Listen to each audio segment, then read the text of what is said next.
మీరు ఏం చెప్పిండ్రు ఆ రోజు జాబ్ క్యాలెండర్ లో? మీ కాంగ్రెస్ పార్టీ మేనిఫెస్టో ఇది. ఈ మేనిఫెస్టోలో మీరు ఏం చెప్పారు ఒక్కసారి చదివి వినిపిస్తా. మొదటి ఏడాదిలోనే 2 లక్షల ప్రభుత్వ ఉద్యోగాల భర్తీ బోగస్. మొదటి ఏడాదిలోనే SC ST BC minority backlog పోస్టుల భర్తీ బక్వాస్. ప్రతి ఏడాది జూన్ 2 నాటికి అన్ని శాఖల్లో ఖాళీలతో జాబ్ క్యాలెండర్ ప్రకటించి సెప్టెంబర్ 17లోగా నియామకాల పూర్తి. ఆ విషయం ఏది ఇవాళ ప్రకటించిన జాబ్ క్యాలెండర్లో లేదు. నిరుద్యోగ యువతకు 4000 భృతి. ఏమైంది భృతి?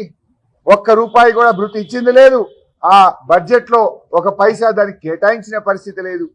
నేను సవాల్ విసురుతా ఉన్నా ముఖ్యమంత్రి గారికి, కాంగ్రెస్ మంత్రులకు, మీకు ధైర్యం ఉంటే, నిజాయితీ ఉంటే, మీరు నిరుద్యోగ యువతకు న్యాయం చేసినామనుకుంటే చలో రండి, అశోక్ నగర్ పోదాంపా. ఇప్పుడు గన్మెన్లు లేకుండా, సెక్యూరిటీ లేకుండా రండి, నేను వస్తా మీతో, పోదాం నిరుద్యోగ యువత దగ్గరికి. ఉస్మానియా యూనివర్సిటీ పోదాం పాండి, రండి. ఏ మంత్రి వస్తాడో రండి, ముఖ్యమంత్రి గారు వస్తారా రండి. ఉస్మానియా యూనివర్సిటీకి పోదామా? సిటీ లైబ్రరీ, సెంట్రల్ లైబ్రరీకి పోదామా? ఏ రాహుల్ గాంధీ గారు అయితే సిటీ సెంట్రల్ లైబ్రరీ మెట్ల మీద కూర్చొని హామీ ఇచ్చింది కదా, ఆ మెట్ల మీద కూర్చొని సిటీ సెంట్రల్ లైబ్రరీలో చదువుకున్న నిరుద్యోగ యువతతో మాట్లాడదాం. అశోక్ నగర్ చౌరస్తాలో మాట్లాడదాం. ఉస్మానియా యూనివర్సిటీ ఆర్ట్స్ కాలేజ్ ముందు మాట్లాడదాం. రండి దమ్ముంటే.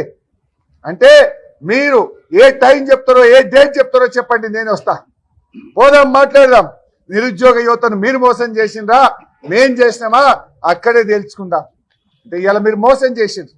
మీరు రావడం లేదంటే, మీరు రాలేదంటే మోసం చేసినట్టు ఒప్పుకున్నట్టే.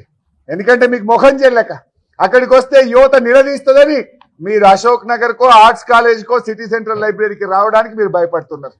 ఎన్ని రోజులు దాచుకుంటారు? ఎన్ని రోజులు తప్పించుకుంటారు? ఎక్కడ తప్పించుకుంటారు? ఏం గన్మెన్లను పెట్టుకొని తిరుగుతారా?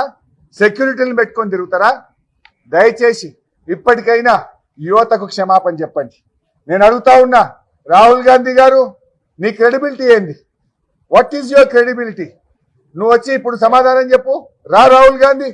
నువ్వు రాకపోతే నిరుద్యోగ యువతను తీసుకొని మేమే నీ ఏఐసిసి కార్యాలయానికి వస్తాం, ఢిల్లీకి వస్తాం, నిన్ను నిలదీస్తాం బిడ్డ.